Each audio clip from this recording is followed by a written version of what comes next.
use my opening this week. Don't know why. It was originally produced for me. We had the rights to all of the aspects and elements of that for the last 18 years. But Joe has informed me that there was some sort of a copyright violation, which I guess we could fight, but I don't really give a shit. You know what? I'll have something new made. It's a new day. It's a new day. Yeah. Guys, how you doing? I'm all right. I can't complain. Nobody really cares, though. Let me make sure I have the volume off here. The phone number is 888-659-3727. We're live, of course. I'm in Los Angeles. Joe Tillman is live in Vancouver, British Columbia. This is the Hair Loss Show. I've been doing this little ditty, this broadcast in some form or another for almost 27 years. And, you know, what I find interesting is I was sent a clip from a very popular podcast where a very popular online, on-air television personality, plastic surgeon, Dr. Terry Dubrow, if that's how you pronounce his name, the guy from Botched, originally kind of like became a television doctor on The Swan, and also is married to one of the housewives of Orange County, essentially said out loud, I hear myself back, that when he was asked, do you hear my voice in your headset? I mean, is it echoing? No, it's fine. All right. He was asked by someone who really doesn't know much about hair transplant surgery, just a podcaster, very popular podcaster, what his thoughts were on Turkish hair transplants. So he goes on to say that, well, he's been on Nightline, which that's a big effing deal apparently, talking about cosmetic surgery tourism and all the issues with breasts, this, that, and the other thing. He says, but when it comes to hair transplants, that's the place to go. And then he said, it's so cheap. He goes, what's the worst that can happen anyway? It's not like you're going to die. Well, he said that they're the best there are. The best you can get, and it's so cheap. Well, he basically said that they're very skilled. Yeah. And that you can get a great job done. And I have to say, he's not incorrect when it comes to maybe 10 hair transplant surgeons and clinics. But here's the reality. I've seen this guy at a steak place that I go to here in Beverly Hills and other places around the area, even though he lives in the OC. I guess he's here a lot. I actually saw him having dinner with one of those famous TV LA realtor guys and his woman not too long ago, maybe a month. The short guy, the twin? I don't know if he's a twin. I don't think so. He's like a Persian dude, I think. Okay, no. Slightly recessed hairline. Anyway, I'm thinking to myself, when I see him say this, I'm like, it really just goes to show you, first of all, in general, plastic surgeons don't know shit about hair transplant surgery. It doesn't matter if you've done a real surgical residency and a plastic surgery residency and how long you've been in the game and how much you know your way around boobs. That includes you, Joe. It doesn't mean shit. And I can tell you this, he has never, and I will love to talk to him about this. Let's just say I doubt that he's ever actually seen a hair transplant in person that was performed by one of these chop shops in Turkey. There's no way. And the mere fact that he would say that, what's the worst that could happen, underscores and illustrates, highlights, emphasizes the unbelievable ignorance that most people, even physicians, have when it comes to hair transplant surgery. And I hope to God, Terry, that if you decide to have a hair transplant, that you do not decide to go If you go to Turkey, you should contact us, and we'll tell you where to go. But for crying out loud, and the fact that he's saying that it's so cheap and that these guys are just as qualified. And he said something that I felt was very interesting. And guys, you can see this on my Instagram at Spencer Kobren. He said something very interesting, and that was, like with all surgery, these guys, these companies do a lot of volume, and the more volume you do, which I believe, if you're actually doing it, that's why I always talk about time on tissue, the better you're going to be at the procedure. He doesn't mention the fact that the volume that's being done in general being done by sometimes relatively inexperienced, extremely young technicians. There's a tremendous turnover. It's almost slave labor in general. In many clinics there. And whatever time on tissue that some of these clinics do have, these technicians do have, the time on tissue is not necessarily quality time on tissue. It's just labor-intensive time on tissue, not knowing what the F is going on, somehow being able to extract grafts and place them into people's heads in a haphazard, pell-mell fashion without any regard for the nuance of this incredibly elegant surgery and for donor reserves and for the future of these patients. Mm-hmm. I'm not mad. I'm really not mad at the guy because he just doesn't know shit. This is what bothers me about people in general. This includes doctors, but especially people. Plastic surgeons are not a jack of all trades. They say that they are, and they have kind of a menu of stuff that they do. But I can tell you this: I certainly wouldn't have this guy come to my house to try to fix my garbage disposal or my water heater. What the F makes him think he knows anything about hair transplant surgery? The very fact that he would say that illustrates that he knows nothing about it. It was infuriating to me. You said you can't be pissed at the guy. I get pissed at the ignorance that's combined with arrogance. Because that's exactly what that was. It was an arrogant thing to say, as if he knows what I'm talking about, and it was quite dangerous for anyone that follows him, believes what he says, because he's obviously some sort of social media authority. And well, he's the box guy. He's a big television star. Yeah. So I'm a little bit more. Of course, people won't believe that. I'm a little bit more lenient when it comes to some of these idiots because, listen. This is a guy who somehow got himself on a plastic surgery show, which was one of the first plastic surgery shows back in the early 2000s. I can guarantee you this guy wasn't doing more than 100 cases or so a year until this program. It was a very questionable show, to tell you the truth, where they did these massive plastic surgery procedures, total rehaul, like stuff that could potentially kill people. That the mainstream audience that thinks that this was a normal way to perform plastic surgery, but I get it. He wants to be a TV star. He married an actress. I get the whole thing. There's a part of me that can't blame the guy to taking this opportunity, but I think with that opportunity, you have a tremendous responsibility to guide people in the safest possible direction. You can't just talk about what's trending as far as cosmetic surgery tourism is dangerous. Yeah, it's only dangerous when they're doing breasts or when they're doing chin augmentation or they're doing, what are those called? BBLs? What are those? What's a BBL? The Brazilian butt lift. Yeah, Brazilian butt lifts. Yeah, that's all dangerous. But you know what's just as dangerous? Hair transplant surgery.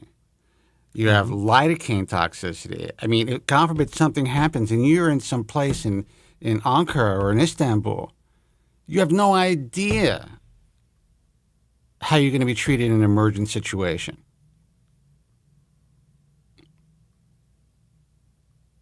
Let alone once you come back to this country, you're screwed, man. There's no recourse. You're done. Goodbye.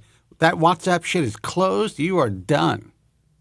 He said specifically, what's the worst that can happen? It doesn't grow? Okay, then you move on. No, that's ignorant as hell. Ignorant as hell. Oh, hold on. Look at this. Well, it is. It does show a tremendous amount of lack of knowledge, let's put it that way. But he doesn't know. And, he believes, because he was asked this question, that because he is a physician, instead of saying, you know what, hair transplant surgery really isn't my specialty, so I really shouldn't be speaking to this. But I have seen a few good procedures, if he has, coming out of Turkey. Something reasonable. Yeah, he was going for wow effect. He was going for the embellishment of the topic. Well, and the wow effect or whatever, just the fact that he's a knowledgeable plastic surgeon that is thought, because he has a white coat, not at the time, that he's supposed to know everything. Terry, it's okay if you don't know everything. If you don't know something, tell people you don't know, because you have just potentially put thousands of people in harm's way. Exactly.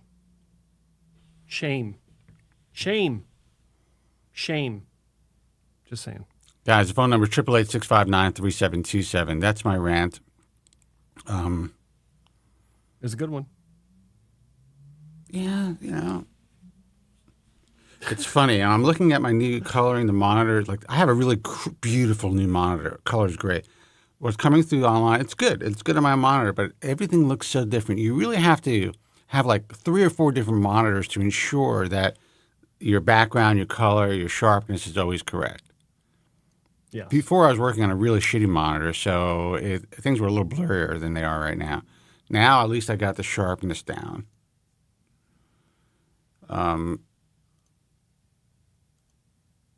still have a hangover from Tuesday, by the way. That's what's going on with my life at my age. Let's take a phone call. Let's see who this is. Hey, you're on the air. Who's this and where are you calling from? Hey, it's Sid from Florida. I called a few weeks ago. It was actually the same time as Glenn Charles. Oh, hey, Sid. What's happening, brother? Nothing much. Same stuff. How are you doing, Joe? I'm good, man. How are you? Good. So I'm calling in for a question, and I know you guys discuss the same stuff every week.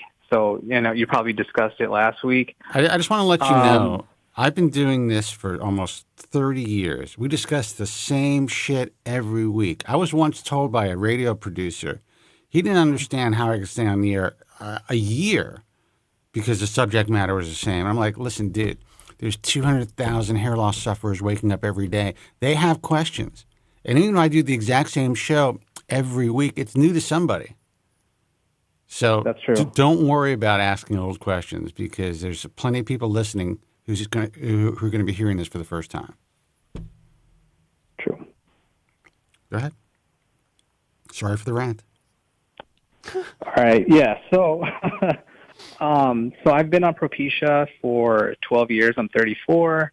I've been using the Rogaine the same exact amount of time. I had a hair transplant a couple years ago with Dr. Rahal. It was pretty successful. And now I'm just trying to preserve as much as possible. And this morning, I'm a endodontist, so I work on teeth.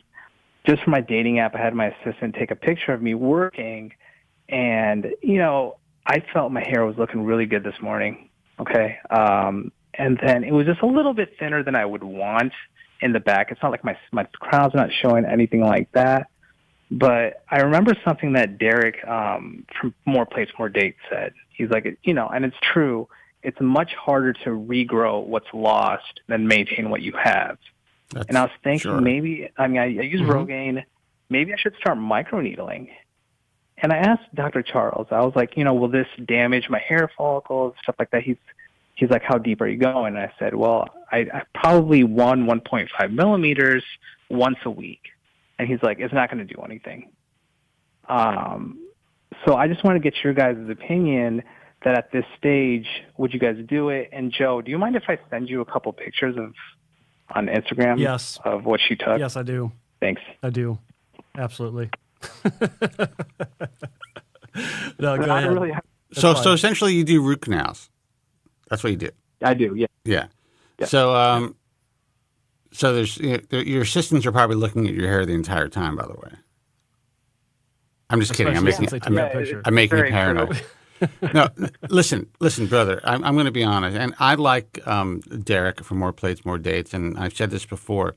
This guy and he's extremely successful online. He's really done really well for himself.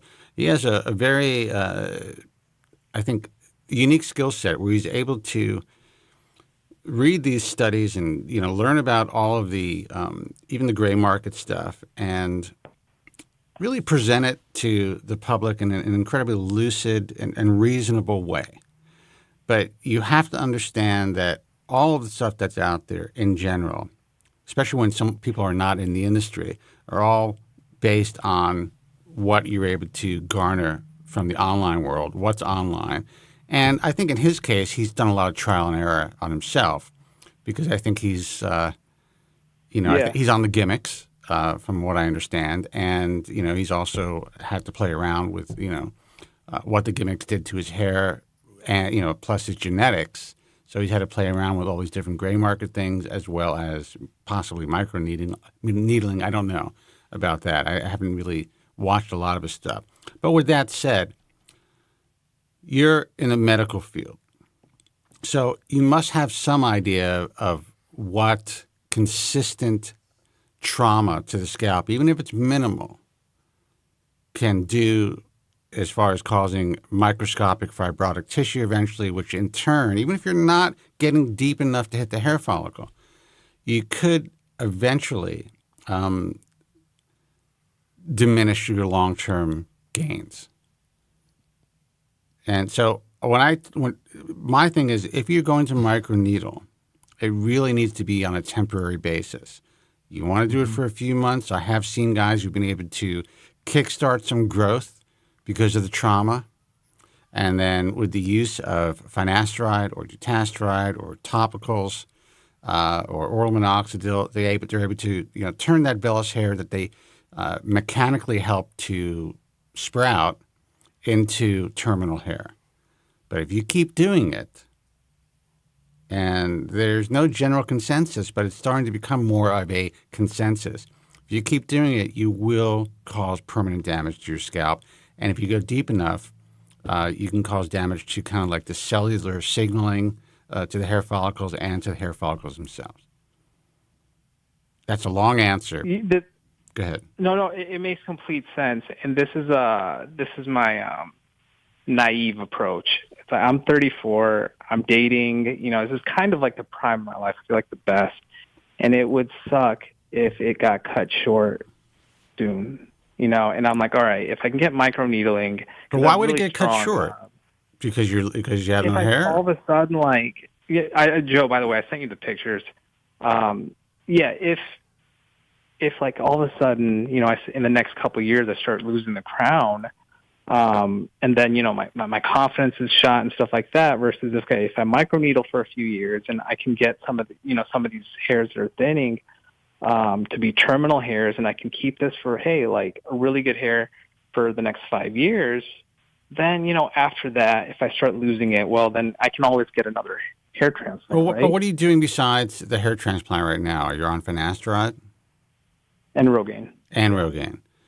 Okay. And I've been on it for 12 years, a long time. For 12 years. And you just told me that when you started. Sorry about that. I just remembered you told me that you were on finasteride for 12 years. Now, are you noticing Are you noticing any change as far as, do you notice that your hair loss is progressing, or do you think it's stabilized? It's hard to tell. I feel like it's stable, but here's the tricky part. I also work out, so sometimes I shower twice a day. If I'm showering once a day consistently for 2 or 3 weeks, you're going to notice more hair because you're showering less. But if you do it twice, sometimes you can't notice. Right. So, I'll have maybe a few days of where I think I'm shedding, and then I'll have a week of I'm not bad at all. So it's just going through that phase. Right. And it's been like that for many, many years. So I think this is a slow loss. But I'm just, trying to. I get it. And just to let you know, I am now for any of the ladies listening, I've been single for a while. I was with the same person for almost 20 years. And when you say you're in the prime of your life, I'm going out. I feel like I'm in the prime of my life, and I'm over 20 years older than you. So I get the need to, at any age, to want to feel your best and not to feel like you're losing ground. I'm just of the mindset that if you're not getting worse, noticeably worse, don't F with it. Because say microneedling does start some hair growth.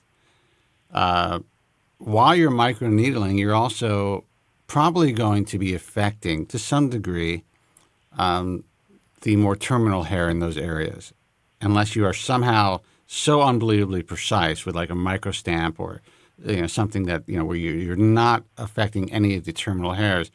It's possible you could throw those hairs into a shed. So you can end up having a little less in the crown to begin with, just to grow some possible peach fuzz that could eventually turn to terminal hair because you're using medication. So I get your reasoning, and I know why you want to go this route. But I'm kind of a believer of it. If it ain't broke, don't fix it. And sometimes when you have the hair greed, and also that fear of loss, you can make yourself much worse more quickly than it would have happened if you didn't do anything. Does that make sense? Okay. Yeah, that makes sense. I don't want to disappoint you, brother. I mean, I know where you're coming from. You're a young guy. You think you're at the top of your game, but you haven't even gotten close, brother. Let me tell you. But it's actually really nice to hear that from you, because it's like the first time I'm starting to make money in my life. Like everything's going for me. The hair transplant was a success. I mean, I know some people have bad experiences. Mine wasn't a 10 out of 10, but it was enough to where it changed my life. Yeah. Now I don't want to go back. I don't want to regress. Yeah, and I understand that. And you said something that I think was key.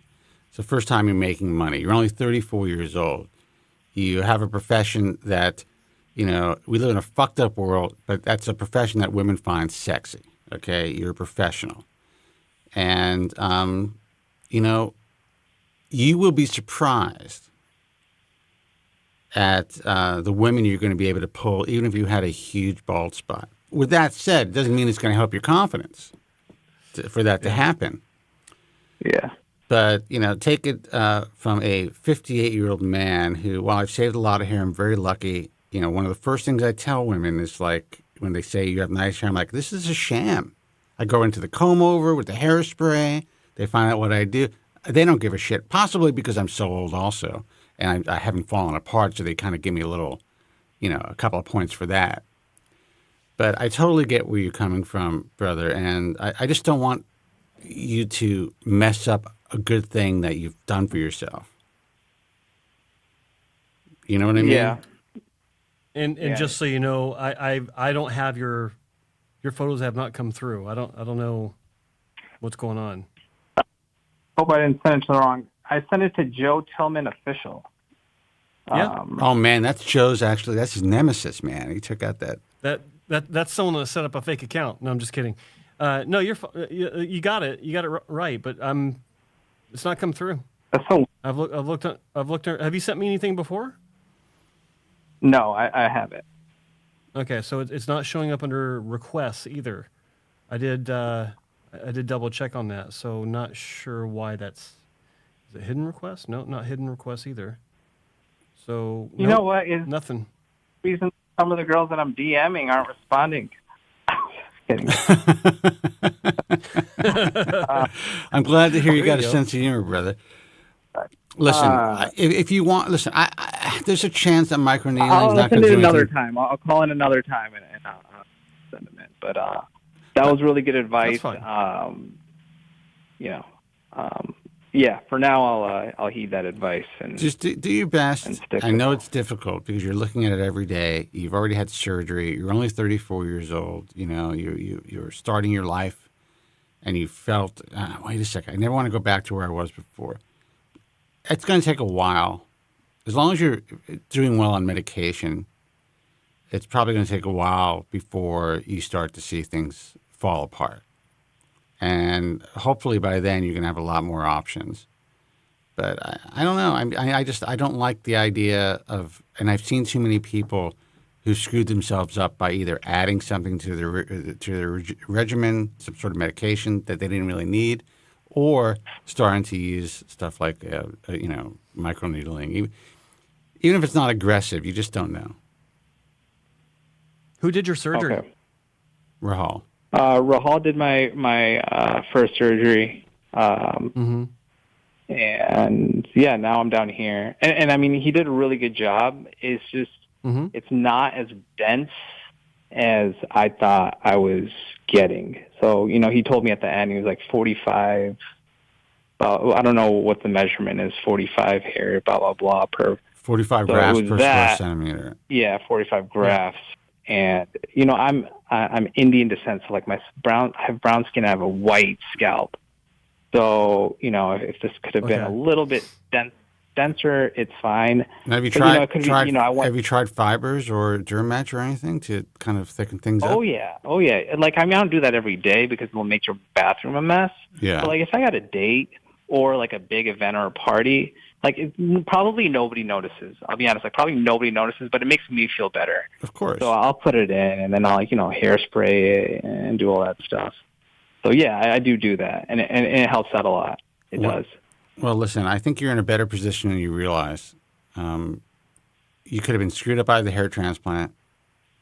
The fact that you didn't get the density that you thought, that's pretty normal, to be honest. Even if you implanted 45 grafts per square centimeter, say, 5% of those grafts didn't grow well, which is a possibility. What would be the reasoning for that if you followed all the protocols? Is that the time out of the body, the hair follicle? A lot of reasons. It could be time out of the body, which is probably the last reason on the ladder, and then you have just issues with handling, torsion, possible crush. There's so many steps along the way, and so many people involved in the procedure that really the procedure is only successful as its weakest link. So if someone's thinking about something, they have to deal with something with their husband that day or whatever it is, and they put a little extra pressure on that bulb when they're trying to, implant it or handle it, it could destroy the graft. I mean, that's how delicate this is. Yeah. There's a lot of user there's error. Like 8 people. It's like a team of like 6 to 8 people that are working on it. And everyone's mentally ill, as you know. So, and that's just the way it is in life. It's true. It's completely true. And it's true as like I'm as being like a medical provider myself. You're not God. You do your best, but you're not God. And there's times you like leave the procedure, you're like, oh, fuck, I wish I'd done that. Or, fuck, that didn't go the way I wanted it to go. Yeah. That's the same thing with them. And poor guy ends up losing a tooth. But yeah, that's exactly what their outcome's much worse. That's a life altering thing. Yeah. Mine is just you pull the tooth. Yeah. No, listen, but absolutely, man. And that's the thing. And I always say, we look at these guys, and I was talking about this guy, Terry DeBro, and, everyone has this picture. They put these doctors on a pedestal, and you realize they're human beings. You are a medical professional. You're a doctor. You're an endodontist. Calling us, I barely got out of high school, to get information and advice and talking about, how you're worried about this and you're worried about that because you're human. So I always tell people, listen, you do your best to mitigate all the possible issues that could occur, but realize there's a huge human factor with all these procedures. So to answer your question, usually things aren't going to grow. I would say there's a mixture of human factors and possibly some physiological issues. But if you're happy with your hair transplant, you probably had no physiological issues. Okay. Meaning that most of the grafts, your body just took well to it. So, all right, brother. Well, listen, I hope we helped. Hang in there. Yes, certainly. You got a whole life ahead of you, brother. You're going to be good. Thank you so much, both of you guys, for what you guys do, and we'll talk soon. All right. Call us whenever you need us. All right. Take care. Well, not whenever, Take care. but on Fridays. Take it easy. 888-659-3727. What's interesting about Derek is I just found out, like he was on a podcast with Jordan Peterson, and I had no idea he's right here in Vancouver. No clue. You guys should get a beer. I should ask him out for a beer. Let's talk. Let's talk hair, man. You should. Yeah, we'll see. Phone number We'll see how that works out. 888-659-3727. Listen, this little show needs as much help as it can be. These young guys, I mean, he landed on something that worked. You're talking about guys taking, I guess the kids call it gear. We call it gimmicks. It's a wrestling term. But these young kids getting on the gear and, just his whole approach, honestly, from the beginning, I thought it was kind of genius. It was just simple. It looked like he was in the basement of an old house with like an old school intercom with the paneled, walls, wood paneling, for wood the paneling, walls. and he would just talk and just put shit on the screen, and just he's very authoritative, and just I can get why these kids are attracted to him. I really can. Of course, yeah. Nothing weird, Derek. 888-659-3727. Let's see who this is. Hey, you're on the air. Who's this and where are you calling from? Hi, do you hear me? Yes, do you hear me? Yes, I hear you. Thank you. What's happening? It's David from Lithuania. We had talked Hey, a David. few months before. Hey, David, how are you? Ciao, como stai? I'm good. What I wanted to tell you, thank you again for letting me know about Kilian, the hair chemist. That nice young man helped me to get Lanitan, oral minoxidil, in Europe. Oh, nice. Oh, that's because great. we don't have it in Lithuania. Yeah. So he steered me in the right direction, and I found a few pharmacies in Germany who were willing to send me the medication to another country with a prescription. So I'm very glad for it. Yeah, he's Because I had, he's a good guy, he's yeah. a smart kid too. Yeah, and I think his heart is in the right place. It is. Listen, Try. we started a trusted content creator program. We just launched it. We're actually putting up a whole new site soon that it's going to describe it. What we're doing more. But he was one of our first trusted content creators, and he's putting out a lot of strong content that I think he's giving people good advice, and his heart is in the right place for sure. Yeah. We had a consultation with him. I had, and he spent a lot of time with me, gave very many advices, and really listened what I care about, about the medication. Well, that's great. Very good. What I wanted to ask you more, should I be concerned about Avodart, dutasteride? I refilled my prescription and bought the medication in exact same pharmacy, the same chain, the same location, and I saw that my Avodart boxes are a little bit different. And I checked on the box, and I see that it's made in a different country, not in Ireland, but in Poland, Yeah. And the boxes looked a little bit different, and I saw that it's manufactured with a different company. But on the box it said GSK, GlaxoSmithKline. Should I have any concerns about that? Well, here's the thing. I mean, Merck did something similar, at least here in the United States, where they have different smaller laboratories or companies that are associated or that are kind of under their umbrella that they may put kind of like their lifestyle drugs under or whatever it is. And that's what Merck did for Proscar and for Propecia, and I think a couple of other drugs. Yes. I can't guarantee anything, but I can only assume that if it is under the umbrella of GlaxoSmithKline, that at the very least the molecular structure is going to be the same, and the manufacturing process, because it's under the auspices of their brand and their company, is probably going to be legitimate. So I wouldn't be concerned about it. Yeah, I thought the same. Just wanted to be extra sure because, of course, I can try to search like the Avodart manufactured in Ireland, not a problem. But if I go to the same pharmacy, the people, the workers, the chemists will think like I'm maybe a maniac, something like that. Yeah. No, And I mean, if I don't find in my country. Yes. Look, I mean, if you're able to get it and you want it, then there's nothing wrong with that. But I don't think, as long as it's from Glaxo, even if it's manufactured in a different facility, and it's manufactured in Poland, I mean, I would say that you're probably in pretty good shape.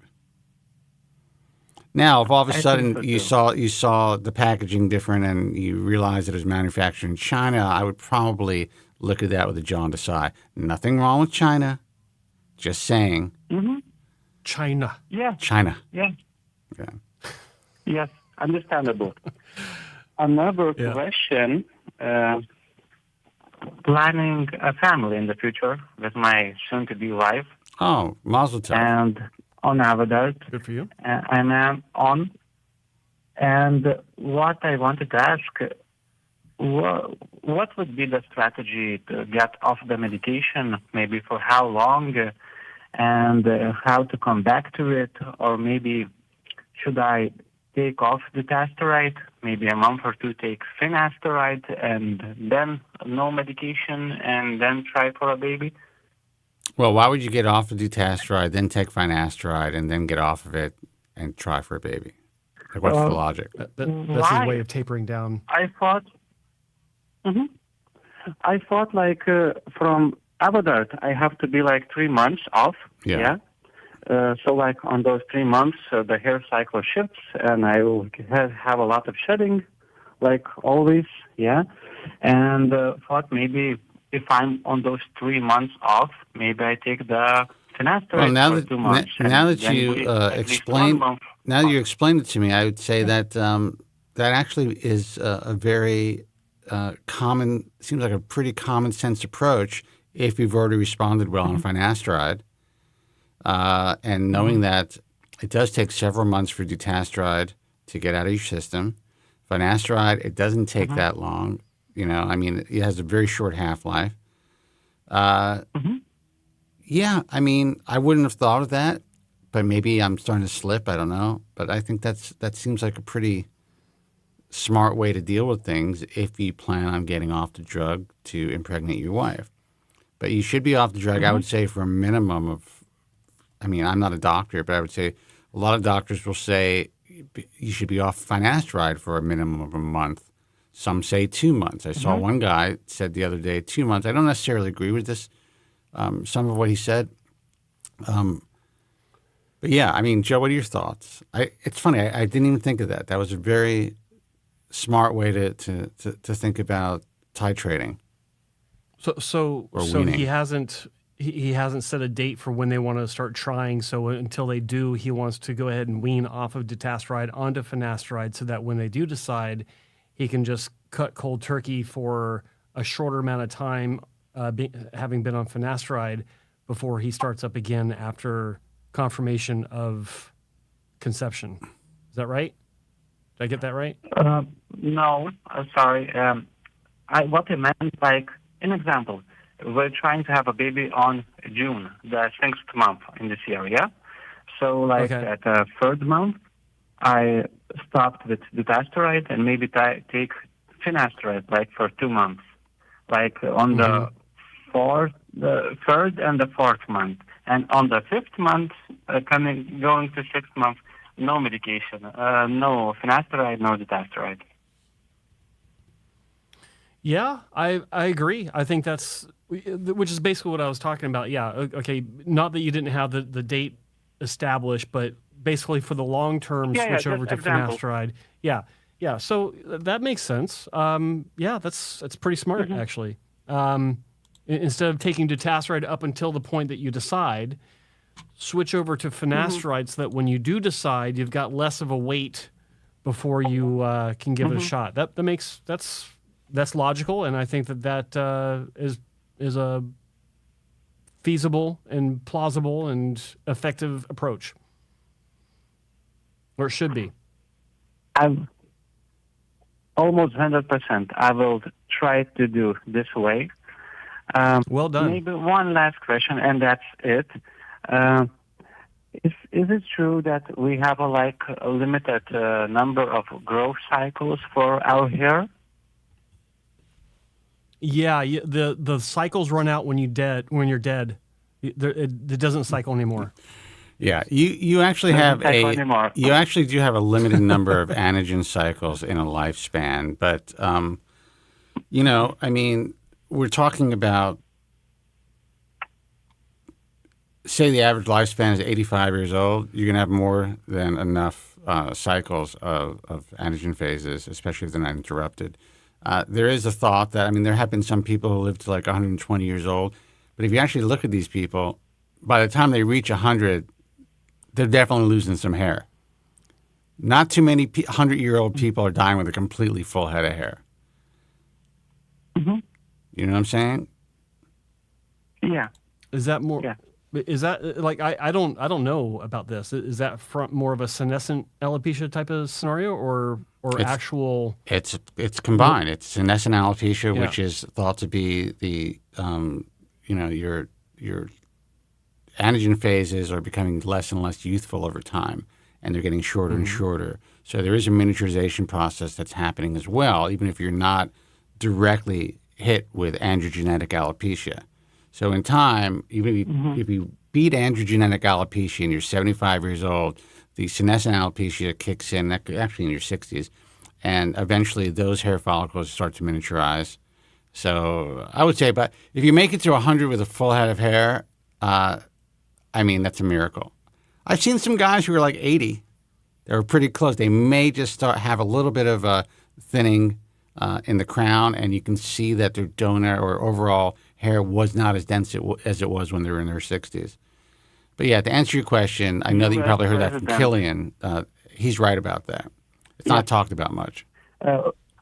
Ronald Reagan, I remember him. That with full head of hair and older gentleman. Yeah. Oh, yeah. very, very full head of hair. But I can tell you this: have... I can guarantee that if you were actually to look at his hair under a microscope or even under close inspection, by the time he died, it was probably significantly thinner, even though it looked like he had a veneer of a full head of hair, than, say, when he was 50 years old, because it was starting to miniaturize. And I will throw in that there is no set age for like across the board, like a blanket age for this, because just like with senescent alopecia, it may or may not affect people before, just dying of natural causes of old age. It may not even affect someone by the time they pass away. Other people, it may, it can and will affect them before they pass away. But I actually did a quick search on Google for images of centenarians, and I'm finding a lot of centenarians that have a lot of hair that are not, obviously. You're finding centenarian models and people who take images for these image searches who have a lot of hair. You're not finding the average guy in the street who smoked Pall Malls How many average people in the street are 100 years old, though? But no, these are news stories about people that have, celebrations and things like this. Some of them look, pretty terrible, but others are surprisingly hairy. Well, here's the thing. Don't worry about it. You're still young enough to worry about having a kid. Obviously, yeah. Yeah. How old are you? I'm 30. You're 30, and all right. Started to lose it at 23. Yeah, so I wouldn't worry about it, brother. I mean, first of all, if you live to my age, it's a miracle. And if you live longer, it's only life plus. Super miracle then. Yeah. Longer. Yeah, at these times. One last thing that I have a little bit small personal regret at myself. When I started the treatments, I was adding too much of them at the same time. What do I mean? Like topical minoxidil, at first finasteride, then at later dutasteride, tried microneedling, ketoconazole shampoo, additional shampoo that are like stimulating and something like that. Also, after some time, added tretinoin, and another time added paralutamide, and just throw the kitchen sink almost. And what my regret is that I didn't really know that what was working. And after some time, just decided to go with the best medication I can and the most effective treatments that are approved and are showing results. Well, you can't. I understand regrets in life, but it's just you're just wasting your time, brother. A lot of young guys or a lot of people starting early, they throw the kitchen sink at it, and we have always told people, and I've been doing this for almost 30 years, that that's a bad approach, exactly for the reasons you pointed out. Not knowing what's working for you, and then being stuck on something when it may not be working for you. Yeah, and if you change something like sometimes the medication from generic to brand name, you can have a tillagene. Absolutely, or vice versa. Can take off the ketoconazole, then you have a tillagene, 100%. and you go in like those cycles, like other people, like someone on YouTube. There's this influencer dermatologist. She's like, I think she was originally Eastern European. I don't know if she's from Russia or where she's from. Really, cute girl. She's become very well known as an influencer on like TikTok and on Instagram. And, her whole thing is like, 5 reasons to do this, from a board certified dermatologist or some happy horse shit like that. And her thing was, if you're dealing with hair loss, throw the kitchen sink at it. And then what you want to do is you want to stop the progression, and then you could start to remove stuff from your regimen. Bad idea. That's not good advice. The worst idea. Yeah. No. Yeah. If you want to laugh at me, example from myself, I just like too much perfectionist, and wanted to do everything perfect. So, like almost every evening, I wash my hair, blow dry it, then use the not azelaic acid, but tretinoin, and then minoxidil, and took like almost every night, like half an hour. And when you try to do everything perfect, it's like a big nonsense. And I had done it like half a year, 6 months, and it was such a hassle. I had to plan, take time, and when I couldn't do it at evenings, apply my minoxidil, I had to find time during the day or maybe in the morning. And look, was anxious if my... It's a horrible situation, dude. I started at 21 years old. I was putting stuff in my hair that wasn't working, by the way, because back then there was nothing. And I was going out with girls, and I literally would have sex, finish what I had to do, have Kentucky Fried Chicken, whatever was available, and then say, listen, I got to go. And I would bring like a little bag. I got to go in the bathroom and do this stuff in my hair. I'm like, do you have a microwave? And they're like, why do you need a microwave? I need to put these warm, wet towels on my head.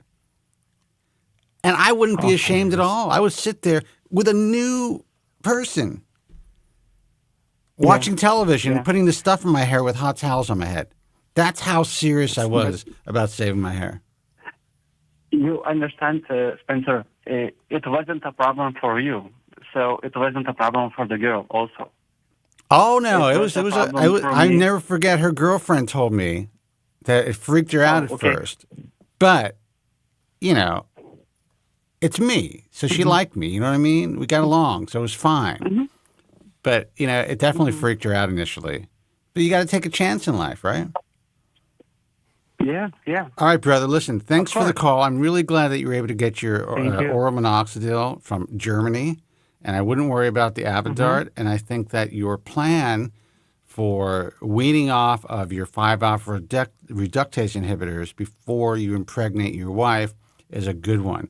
You never want to be an anomaly, even though there's no evidence showing anywhere that anyone who's been on these drugs, who've impregnated their wives, where there's been any birth defects. I agree with you, brother. Yeah, I would not the take the risk. chance. It's not worth it. Of Not course. worth it at all. Yes. All right, you take care. Thank you for everything. Okay, you got it. And goodbye. Take care, buddy. Bye-bye. Bye-bye. Phone number 888-659-3727. We could take another phone call. Listen, guys, we like to give people an opportunity on the show to talk, to have all their questions answered. So I purposely do not rifle through phone calls when people want to talk. Because you never know. A, it's good content, and B, you never know if they're going to come up with something or speak about something that may pique your interest or could help you in some way. Let's see who this is. Hey, you're on the air. Who's this and where are you calling from? Hey, guys, this is Jason from Pennsylvania. How are you? Jason from Pennsylvania. What's going Hello, on, Jason. brother? Not much. Happy Friday, gentlemen. Spence, got to tell you, that's some dedication to be leaving a new female relationship to go take care of the hair.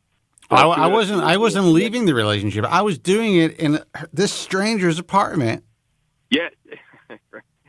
Hey, God bless you, man. That's awesome. While she's sitting in her panties. Yeah. I didn't give a shit. Hey, that's power, being able to do that. Good for you. Good for you. Guys, I don't have a question. I had my first and probably last hair transplant 11 years ago. I'm now 38. I had just a small one done when I was 27, 1,100 grafts, just to try to get ahead of the inevitable. Unfortunately, as time progressed, it just I kind of felt like I was swimming against the current. So in the summer of 2021, I ended up shaving it. So walking around, I'm now a bald gentleman with a scar on the back of my head, which I've tried to conceal my best with some SMP. How's that working? Yeah, it's still not ideal. I still Not great. Yeah, right. You know how it's working. I still listen to you guys just for the community aspect of it. And I was listening to that gentleman, the endodontist, 34 years old. Sounds like he's on top of the world. Just from my perspective as somebody who's, been there, done it. And, I still feel the insecurity just walking around, as a bald guy. Right. Sure. But, if that guy's still listening, just know, man, like, it sounds like you're on top of the world. And your hair does not make you the man, right? So, do what you can to be secure in your life and in your appearance. But it is not, hair is not the number one thing, right? What kind of man are you? That's really what matters. So my call, and also not to minimize, people and what they're going through, because I totally get it. Sure. Dude, you had a hair but transplant 10 years ago or whatever. Correct. Yeah. So don't really have a question. It's more just, I just wanted to call you too. I don't, I really don't know what you get out of this besides putting out good information in a sea of terrible information. We make a tremendous amount of money under the table. Okay. Well, I hope so. Yeah. I hope so. I do hope you do. But just from, somebody, hold on, guys. That's a joke for all of you haters out there. Yeah, no, understood. But yeah, I know that you dedicate your time just to try to sift through the bullshit, to point everybody in the right direction. So, just wanted to say thanks. That's really all I had for you. Well, listen, I appreciate the call, and I'm sure that the endodontist who's probably still listening appreciates what you have to say.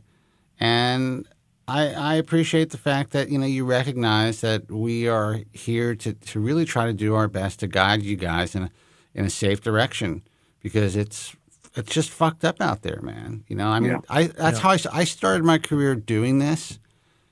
And while at the beginning of my career, I was able to, figure out a way to earn and, get published and do all those things. And I was on the radio for 12 years, and that was very successful for me. And everything else that I've done, the only reason I still do this is for the exact reason that you said. And I just can't stand seeing all this nonsense happening online and people falling for it. So, even if we only get a few thousand listeners, an episode, at least these people are, getting the right information. You're able to make an informed decision. Yeah, no, and this is the only stopgap that's really out there when you've got doctors like we're talking about at the top of the show that are on social media like this botch guy talking about how it's a fantastic thing to have a hair transplant in Turkey, like just across the board, a blanket statement. They're the best that there are at this procedure, and it's super cheap. Yeah. What's the worst that can happen? The hair won't grow. Like, it's that kind of ignorance that is helping to lead people to their follicular demise, and it's a hell of a lot worse than what's the worst that can happen. It's devastating for thousands of guys. Like, life-ruining consequences from that kind of thinking. And so what you're saying about Spencer, that's the stopgap, the only one that's really out there. 100%. Or this little this little group that we've got going on, working together on this stuff. But yeah, I mean it's terrible, and it's terrible that there's not more eyeballs on us, because the message needs to get out, and it's just not popular. It's not sexy to be the naysayer, the guys telling the truth. So appreciate what you're saying. Thank you for the support. Yeah. Well, to your point, like the misinformation out there is just pervasive, and I don't know if people just don't really take it seriously. Like, all right, some guy just trying to get, a couple more hair follicles, and it's just not a big deal if it doesn't work. Whatever. But coming from somebody that has had a good, I think I had a good experience. Right, my scar, people don't notice it except for me. Anything gets amplified in your own head. But you do see some of these terrible botch jobs, and I couldn't imagine what that would do to my own psyche, right? So yeah, please just keep doing what you're doing. Thanks again. It's a tremendous service to all the guys that are out there looking for some clarity and experience and real direction. So thank you very much. All right, brother. Listen, thank you, and I'm glad you're in a good space. Yep, appreciate it. Take care. Bye bye. Have a good weekend, guys. All right. Take care. Phone number 888-659-3727. Yeah, here's the thing, Joe. And I say this not as, listen, it's part of my pedigree for sure. I've been doing this for so long. But we were talking about how, younger guys, I forgot, someone had sent someone from Reddit or something to watch a show, and the guy comes back and said, well, what do these guys know? They're older guys. Mm-hmm. Which I find interesting. And I also had a guy that contacted me recently that said that, what do I know? I never had a hair transplant. To me, that's kind of like looking at a bodybuilder or whatever, a fitness guy, telling someone how not to get fat or how to lose weight and how to stay in shape, who's never been fat themselves, and saying, well, you've never been fat. What do you know? Well, he's never been fat because he's trained his entire life. And he made the right decisions. He's done things the right way from the start. Yeah. Yeah, exactly. Yeah. That's why I haven't had a hair transplant. I'm not saying that I wouldn't have a hair transplant. I'm not saying it's available to me from anyone, it's like sitting anywhere. Here talking about how not to get cancer and to be safe and healthy. Well, how would you know? You never had cancer. Absolutely. It's like, what? It's the same logic. But here's the thing. I do have hair loss, and I have had hair loss, significant hair loss.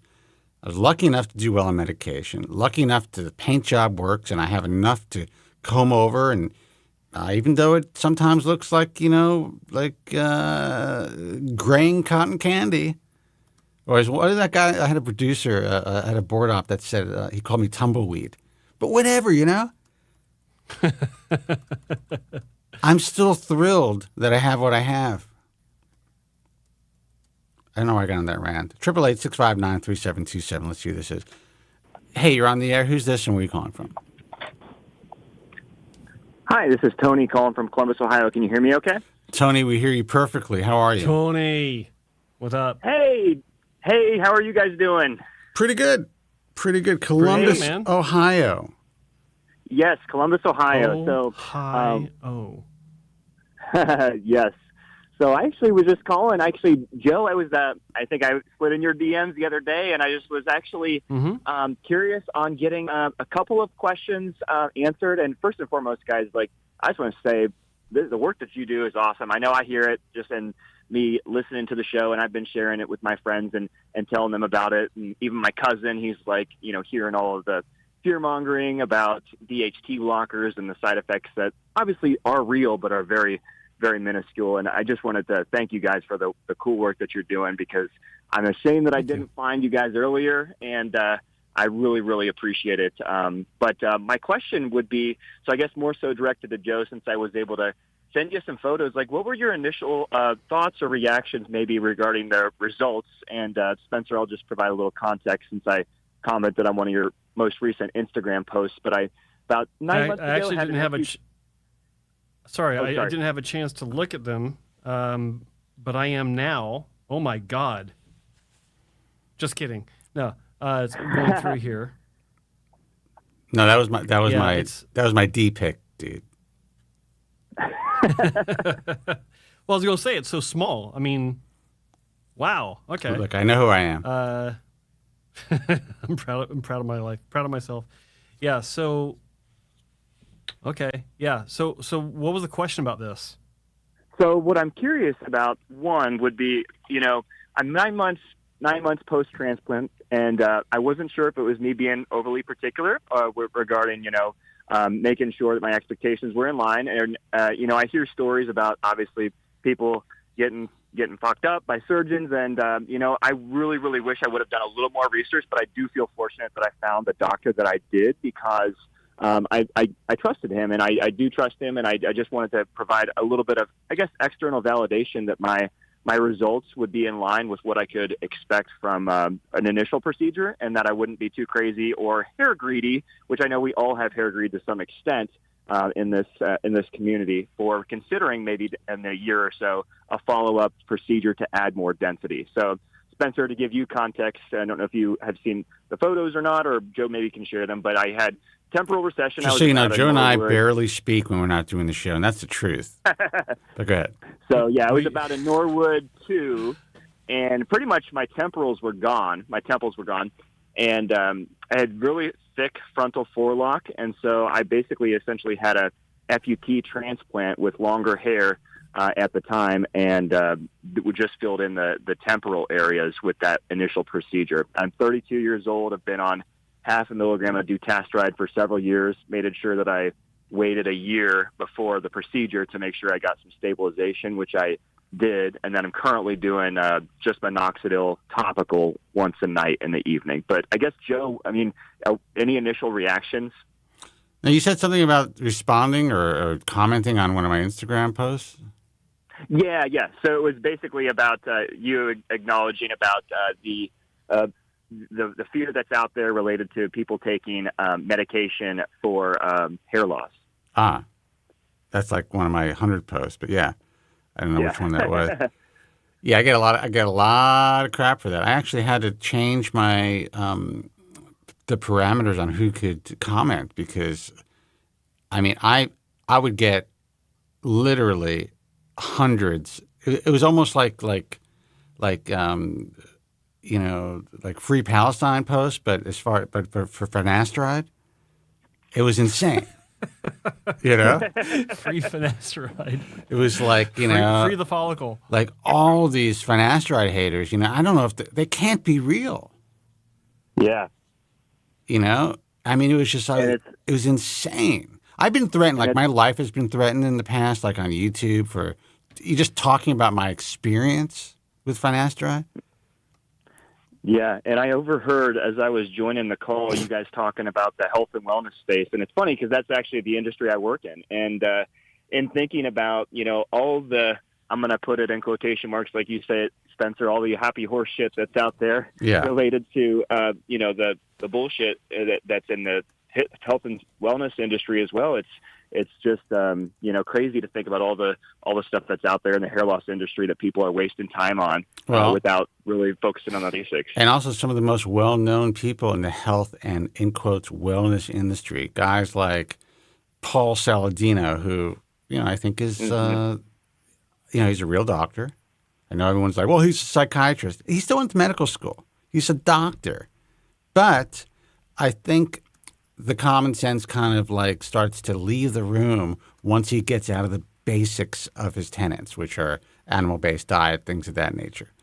And once he starts talking about the supplements, and once he starts talking about hair loss, and then you have Huberman. You have Huberman Labs, and he did a whole thing on hair loss, and was like, that's when you have to start to look at all these guys, and I'm sure they're nice guys, but you have to look at all of them with a jaundiced eye, because they can't be doing their own research. They're getting this information from their they don't have time for that. Their production staff, and they're just putting it out there. When he's talking about caffeine shampoo, what did you say? I was saying what you were going to say, the cracking of the eggs on the head. Yeah, the cracking of the eggs of the head, and then Huberman with the caffeine shampoo, I'm just like, or lotions. He called them lotion. I'm just like, what's his first name? Huberman's first name? I forget his first name. Dan. Dan Huberman. No, is it Dan? That's not Dan. That's an old man move. Worse than me forgetting his name, using a different name. But I would say that, these are people that are really, they have millions of followers. They're entrusted. They're on every podcast. Rogan has them on, and Andrew Huberman. Yeah. And I like listening to Andrew Huberman, a lot of the stuff. But the problem is once they cross over into our wheelhouse and you realize, wait a second, they're telling people this shit? What else are they bullshitting us about? Or what else don't they know about? And then you have Dave Asprey, who's, I've been to I was invited to go to his, when he had the conference here at the Beverly Hilton, and I've had him. I interviewed him for my program because his doctor was Alan Bauman. But when you start to listen to these guys when they're talking about hair loss, you're just like, oh my God! If they're willing to say this about hair loss, what else are they bullshitting us about? And I'm sorry I just went on a rant, but it's just it's unbelievable when you actually know something like the back of your hand, and these guys don't know shit, but they're putting it out there like authorities. It makes you question everything. Yeah. I completely agree. Yeah, couldn't agree more. I'm throwing out that goddamn cold plunge tomorrow. I don't need it. Yeah. No, I'm kidding. That to me is one. And this is coming from somebody in the health and wellness space. I have buddies and peers that are trainers and online coaches, and I'm like, why the fuck would I want to jump in a cold plunge? Like, that just sounds ridiculous. I'm like, I don't know. Well, I do. Again, I actually do. For me, I do take cold showers. It's funny. And I'm not going to say that I had some sort of a crystal ball, but I purchased many, many years ago with my co-author of my life. This is like in 2001, 2002. I purchased one of the first in-home, what's the name of that? How is it heated? How is the sauna heated? Infrared heaters. Infrared saunas. And I took cold showers and I sauned. And no one was writing about it or talking about it, but I read some stuff about what was happening, like with the Swedes and other parts of the in Copenhagen, and like there seemed to be tremendous health benefits. And I liked sauning myself. But I also noticed after a cold shower, I wasn't depressed about anything, or nothing really bothered me. I could deal with a really crazy day for at least 4 hours, and I was bulletproof. Now, I'm not saying I did that for the last 20 some odd years. I mean, there are certainly times when I would go out binge and drink and whatever it is and not do these things. But in general, when I do these things for myself, I feel better. So at the very least, I think there's a strong mental health benefit. Yeah. I don't know if it's going to cure cancer. Yeah. So I think, Joe, did you find his pictures? I did, and it's weird. It's like once I look at him on Instagram, I can't look at him again. It's weird. I don't know why that is. I could figure out a that's different okay. way to get him to you, Joe. Yeah. No, that's okay. I did look at them long enough to see what's going on. So I will say this before we get into any details, if you want to. The change to your overall appearance is fantastic. It's not talking about the work itself, but just having more hair, the way that it's been in the shape. Like the design is okay as far as like the height and the temples and all that looks good. You look like a different guy because it also looks like maybe you had something else done as well from those early before pictures. Did you have anything else done other than the hair? No, just the hair. I mean, I've been thinking about Invisalign. My wife wants me to do that, but I keep pushing back and saying I want to do a follow-up to get more density in my hair to do that next. But yeah, so no, other than the hair, it was nothing. And like you said, it's crazy to see how much. If you're I'm gonna give you a little secret. If you're gonna get orthodontics, get braces. Go straight for it. It'll be a much shorter course. There's so many problems with these aligners. I know someone in my personal life who ended. It was really messed up for this person. Wow. Okay. So go to a real orthodontist. Not that people, Invisalign's not real, and ask them. Ask them for the truth. Say, what do you think will be better for me? Yeah. No, I appreciate that for sure. I'll definitely look into that. I had adult braces. I was 34 years old. It was ridiculous. But you know what? It was only like an 8-month treatment. Yeah. So all right. So what's the question about your actual result? So yeah, my question would be, and hang on. But before you ask, are you prepared for hard truth? Oh, for sure. And that's what I would want it to be for the sake of anybody that is out there considering it, because I'm somebody who's an example of, I'm 32 years old. I did a little bit of research and I found a guy that I really, not related to, but, found a lot of trust in and through my initial consultation with him. But could I have done more research? Hell yeah. And should I have? Now looking back, yeah. I'm sure I should have. But I'm definitely prepared for it because I know that what I have right now I can live with, and I think there's definitely some follow-up that could be done to kind of enhance it, and I'm definitely prepared to hear what your honest thoughts are, man. Okay, because I don't want to hear I don't want to see comments later on like, "Damn, Joe's an asshole." No. Well, you're gonna hear those comments anyway, bro. I'm getting that anyway, but I'm pulling your leg. Okay, so the work that you have from one surgery is above average based on the current state of the industry, which means that it could be better. It has definitely given you a great frame for your face. I can't deny that at all. I don't think the issue is so much density as it is there's a bit of a natural component that needs to be, or that's kind of lacking. And this is just looking at it, just the 8.5 and 9 month photos that you sent. But it's better than average. I don't think most people would even notice it's a hair transplant, which is a great thing. It's a great thing. But it could be better. I see multis in your hairline. And one side, I think your left side, it's a little bit too linear as far as the placement. It looks too straight. Mm-hmm. Yeah. This guy is now going to go on a bender because of you. Exactly. No, I'm confident in it, but it's like I know there could be opportunities to make it look more natural. Yeah. And I had my follow-up question was just a quick one related to derm match, which I can get. I don't think it was a surprise for me to say this though, right? I didn't tell you. Not at all. Because not at all. Because I wouldn't have been asking if I didn't have some sort of I'm curious of what they think. I also want to add something to that. Yeah, please. Without interrupting.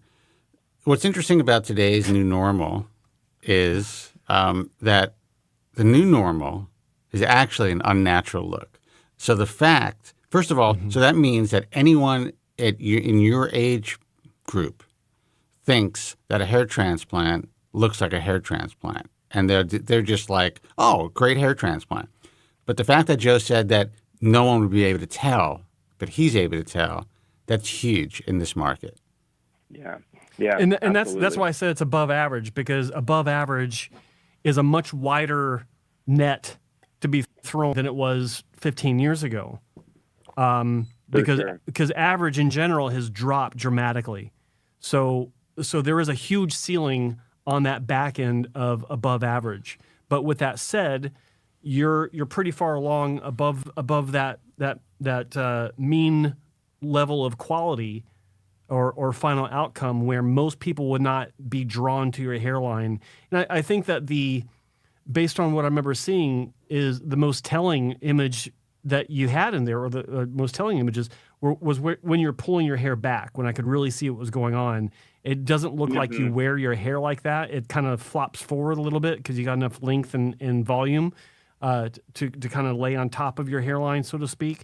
So walking around day to day, I highly doubt people are drawn to your hairline when they're talking to you. But only you can answer that. Like when you're talking to people face to face, are their eyeballs being drawn up to your hairline while they're talking to you? That's the tell. That's how you can tell what's going on.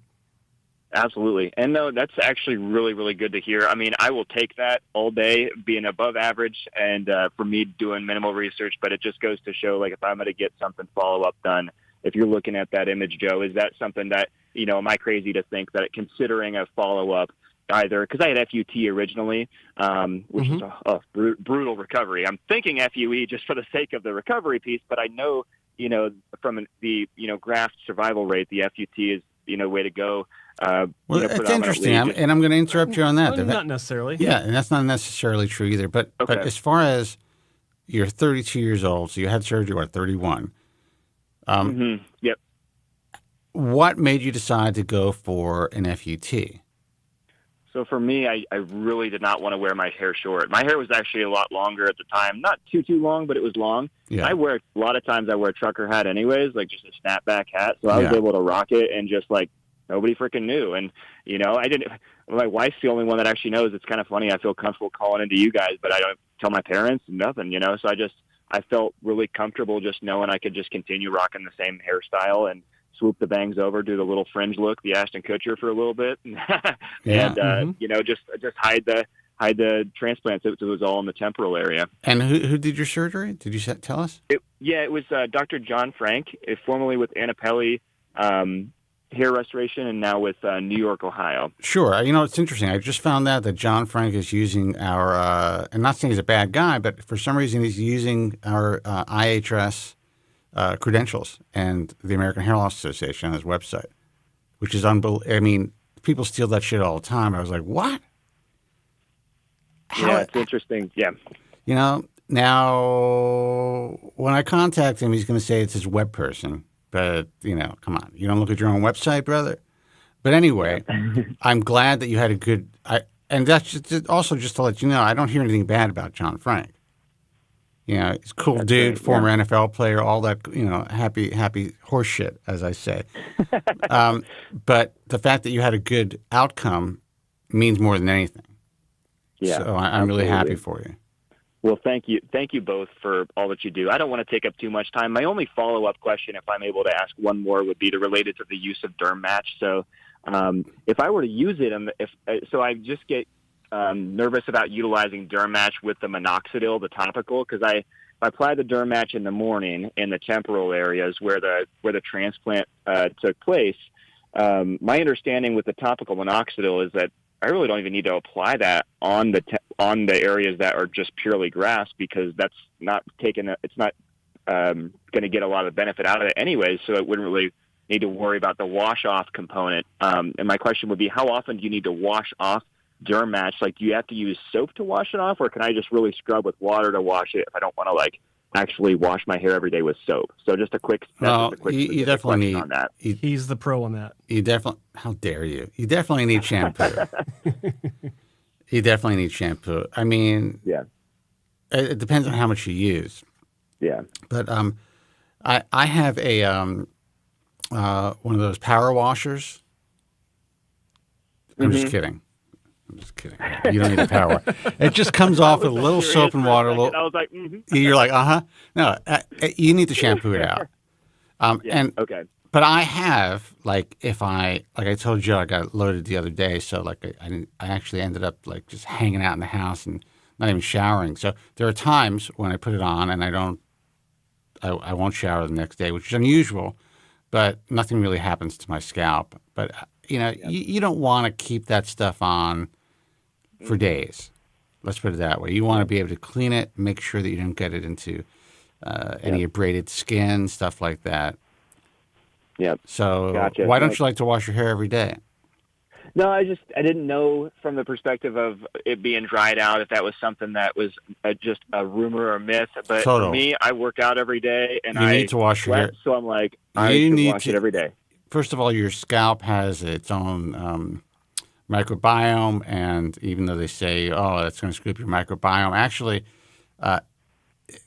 your scalp produces oil so quickly that it maintains that microbiome, and also you want to maintain your pH balance of your scalp. People who do that whole no wash your hair thing is just, I mean, it's just another online, nonsensical thing. Yeah.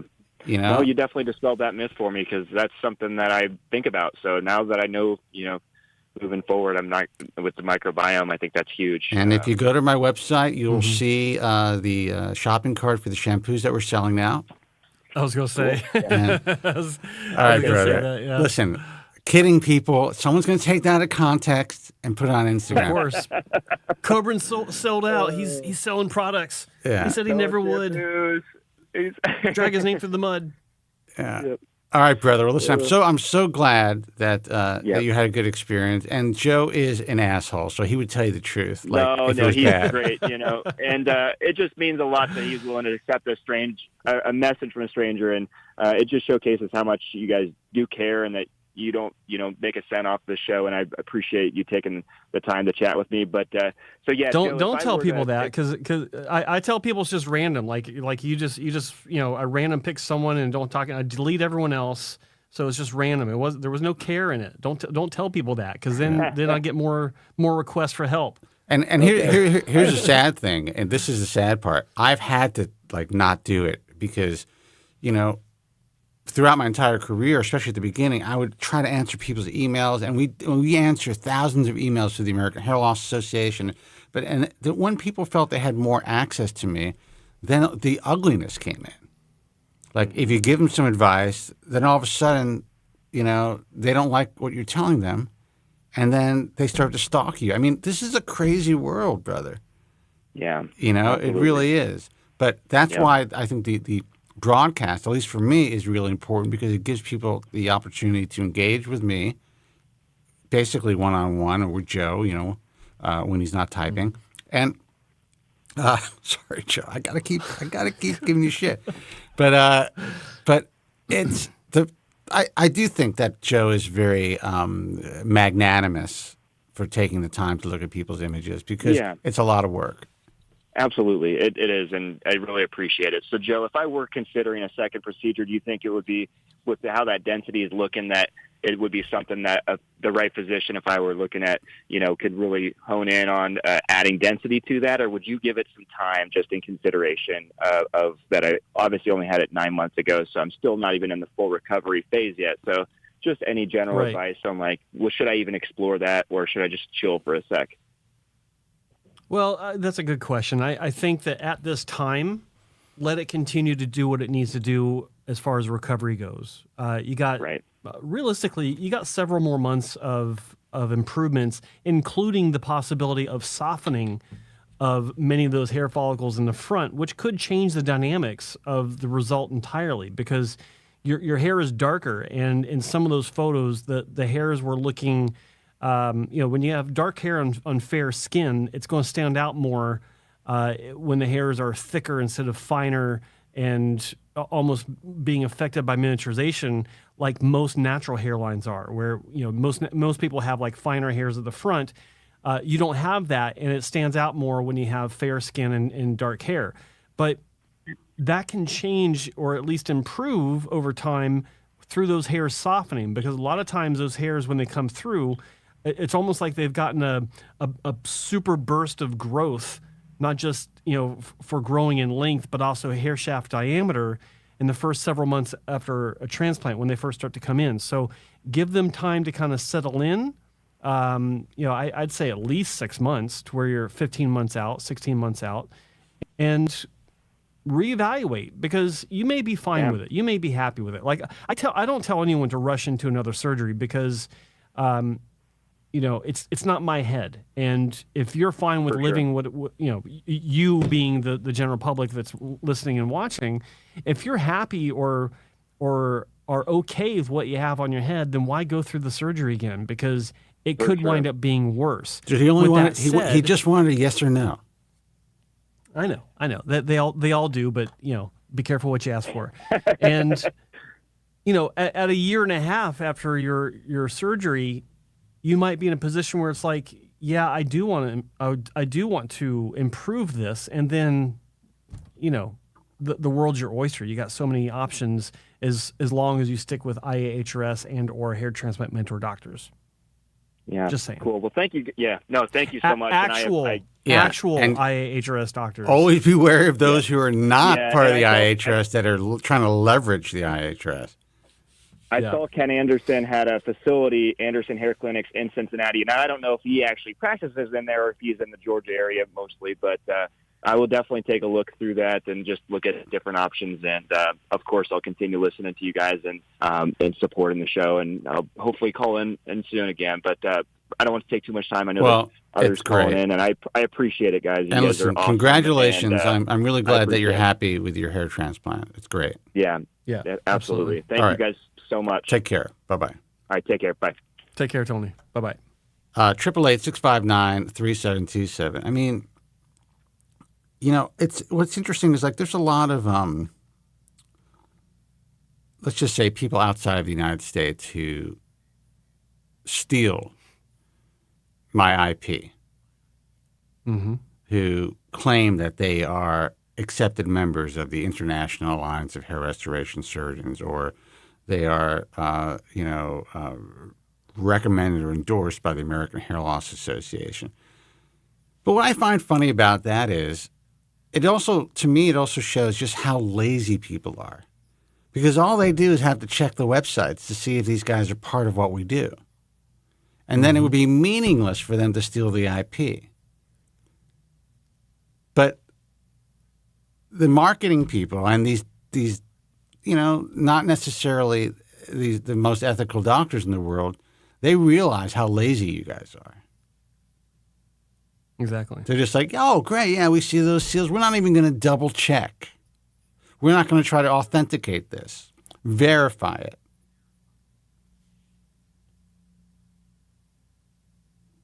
I got to send another lawyer's letter. 888-659-3727. Let's see who this is. Hey, you're on the air. Who's this and where are you calling from? Hey, this is Eddie from Houston. Eddie from Houston. What's happening, brother? What's up, Eddie? Hey. How's it going? Let's see. I'm actually ready to I want to go ahead and move forward and do the FUE procedure. And there's so many doctors to choose from. And not really. Well, maybe from what I've seen from on both websites about who's available. What is it? Joe's website and IAHRS.org. And IAHRS. Mm-hmm. I mean, there's quite a few to choose from. I just don't know how do I move forward? What is it I need to look for, and what questions should I ask when it comes to FUE? Here's the thing. The number one thing you need to find out is whether or not you're a candidate for surgery at all. Yeah, I'm definitely a candidate. I didn't want to give you the whole backstory. I'm ready. I've met a few doctors already, and I'm just not sure which one to go with yet. Well, what's the backstory? That's what this show's for. Well, I've already had FUT 3 times, so I'm complete with that. I'm not doing any more FUT. Oh wow! So and so I'm ready to do FUE. So who did your FUT? I'm just trying. I can barely hear you. Is it low for you? I don't know if it's my. No, it's me. Okay. So I did with Bosley, then I went to Dr. Wong, and I've had a few punch outs at another doctor, and it's like, the first procedure was a mess, and it was just nothing but trying to repair all the damage. How long ago did you have the first Bosley procedure? 45.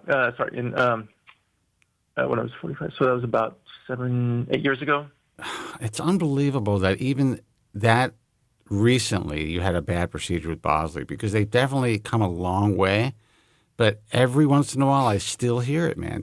I'm curious. So you had. Well, I don't want to live in the past, because right now I need to focus on how to move forward and fix the last part, which is. Oh well, I don't mean to be rude, but I don't live in the past either. But I'm just trying to conduct a show here and kind of get some information out, And since you brought up the Bosley thing, I think it's important that the people who are listening kind of understand that this isn't ancient history. That this shit is still people are still unhappy with procedures that are happening, even strip procedures here in the U.S. Yeah. Yeah. Mm-hmm. Well, I've told you my story 3 times already. I know you forget. You get a lot of people you talk to, so that's why I'm like, okay. I don't want it to be redundant, but yeah, I mean, it was terrible experience. It was just the strip was a mess. And where was it done? What state? In San Diego. In San Diego, Jesus. Yeah. That's horrible. Mm-hmm. I've got to send this clip to Ken Washenik of Bosley. But anyway, brother. So as far as moving forward. Yeah, I mean, this is a really. I mean, just everything about it was textbook. I mean, it was just a really bad experience, and everything from the salesperson to the procedure, it was just. It was devastating. Actually, it took me a long time to recover from that, and to to move forward and do another procedure to do the repairs. Thanks to you. I can imagine. Yeah. So, So right now I'm trying to cover up the scar line, the scar in the back, the donor area. I want to fill that in and add some more here towards the front. All right. So Joe, I mean, I think Joe's the person to ask as far as he has a printout as far as a questionnaire that you can kind of start with and even bring to the doctor's office. But I mean, Joe can give you some advice on this. It doesn't really apply in this case because it wasn't designed for repair cases. And I need to update that or add a new one to the mix for that. But look, as a repair patient, you present a different dynamic than a virgin scalp, and so. Number one, you're already emotionally scarred from your previous procedure with Bosley, and I do have a couple questions, or at least one.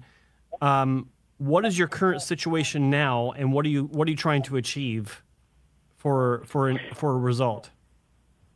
So I want to cover up the scar in the back because I can't wear my hair has to be like an exact length. If it's too long, it becomes too sparse. If it's too short, it's too visible. So it's the sweet spot for length. I get it. Yeah, I've talked about that many times. Yeah. Yeah, it's the worst, and I don't want to cover it up. If I grow it too long, it gets very wavy, and it's it's visible. Mm-hmm. It's there. Especially when I wake up in the morning, or I get it. Or if I take a shower or swimming, it's visible. You can see it. Right. And so how wide is the scar that you're trying to hide? I mean, just a few millimeters, wide, but of course it's all the way across. Okay, and is this an issue? Is this the actual scar, or is it from the change in direction of hair growth above and below the scar that makes it that makes a line in your hair? Have you examined that? It is the scar. Okay. Yeah. Okay. Because all right, that's fine. So you're looking for a doctor to address that scar. You're not really looking for anything anywhere else. You're not looking for fill-in, density, naturalness in the top or the front or the crown. No, you just want to deal with the scar. No, I do. No, maybe you didn't hear me. No, I definitely want add some more density towards the front, top front. Okay. Yeah. How many grafts have you been assessed as having in reserves? Anywhere from, I would say, to the minimum, at least conservatively, at least 800. at least. I mean, and a maximum would be about 2,000. That'd be if you want to be really aggressive. How many grafts have you had moved so far? With the FUT, All of them, all surgeries combined. yeah, I would say maybe 5,500, maybe. Okay. So it seems like right now your options are limited, because if you're trying to add density to the front and you're trying to deal with a donor scar, you've got limited donor resources to actually do that. Now, I don't know what kind of density you're looking for in the front, what kind of density is needed, much less what's necessary to achieve your goal in that respect. But is what you have now in the area of lower density, does it look natural at this point? Yeah, it looks pretty natural for the most part. I mean, because of what's done wrong initially, I'd say I'm thinking about maybe 500 on the top, and then approximately 300 in the donor area. So you're willing to exhaust your scalp donor resources in this next surgery to deal with two different issues?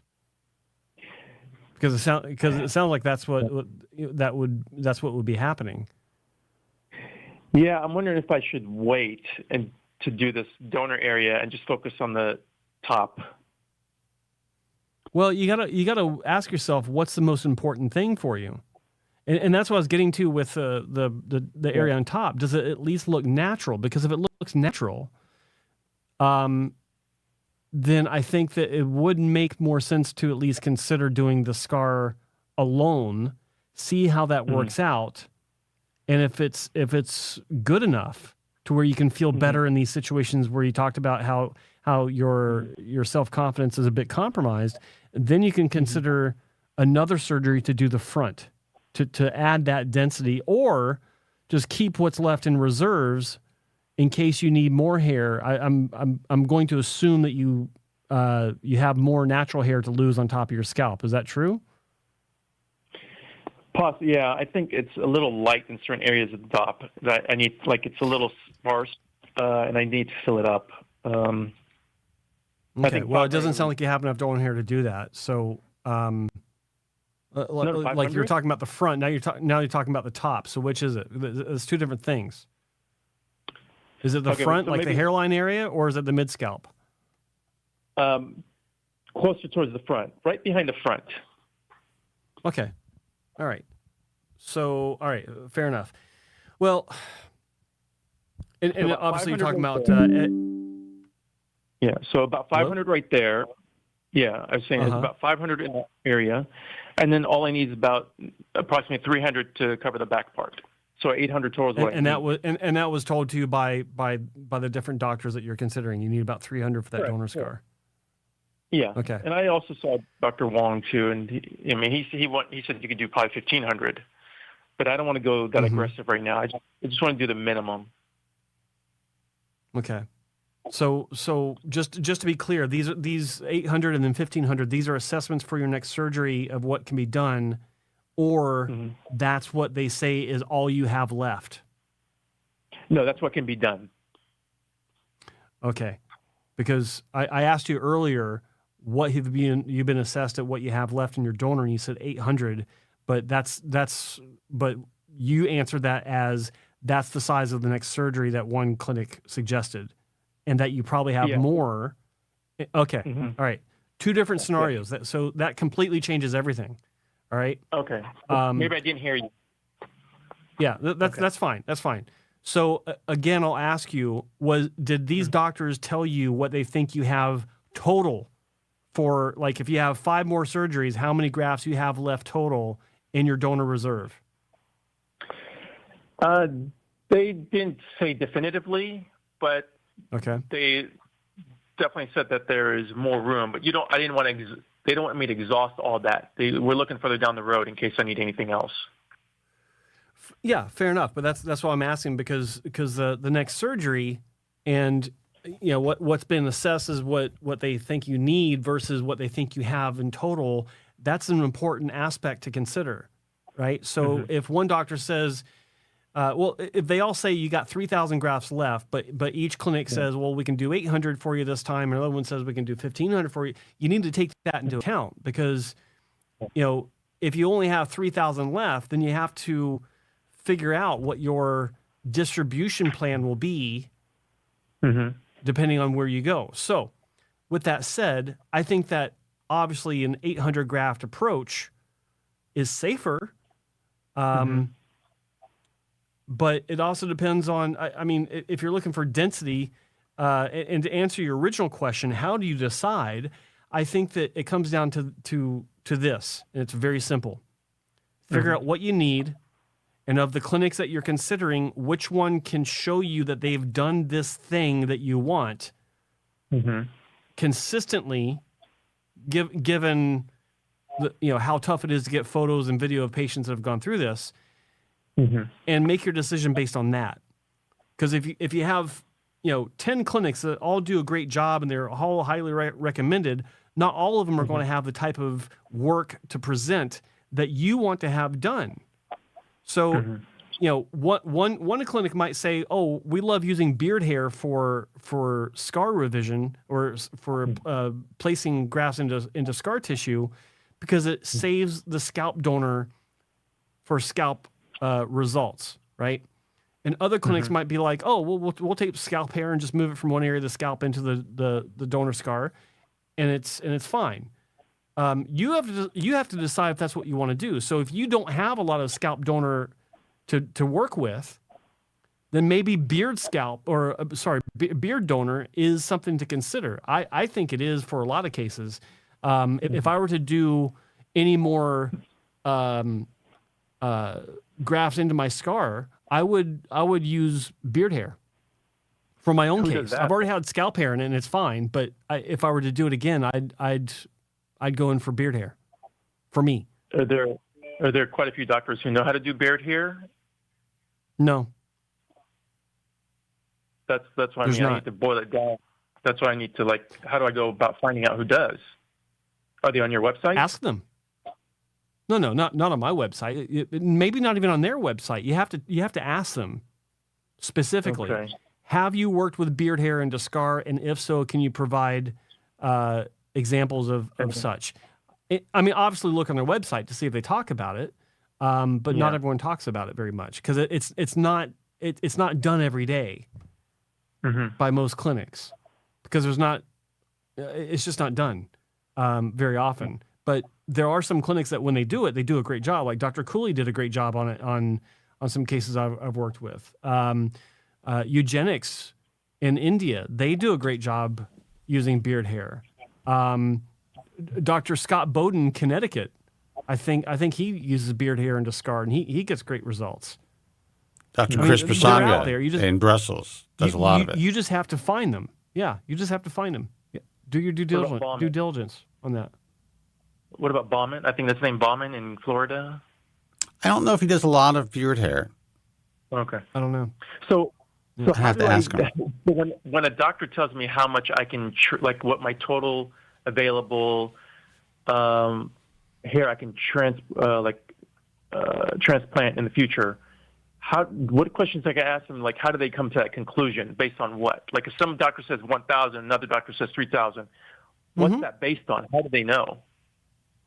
Well, you'll know because you'll have one of two ways that they assess that. Either they'll pull out a scope and they'll look on your scalp and they'll have some sort of measurement that they can actually pull, or they'll tell you, well, I'm eyeballing it and using my experience. Or they're asking you what you do for a living and see if you can afford it. Yeah, that too. Yeah. So, okay. all right, brother. Listen, man. I hope that you. Go ahead. I just quickly, so just to be clear. So whenever they give me, I'm just because there's a discrepancy between one doctor from another. It's a wide range. One says 1,000, another says 2,000. So basically, I'm going to ask them to use a scope, what they base that on, and then also ask them what if there's any evidence, if they have any past history of people dealing with people in my situation, show me some proof, some pictures.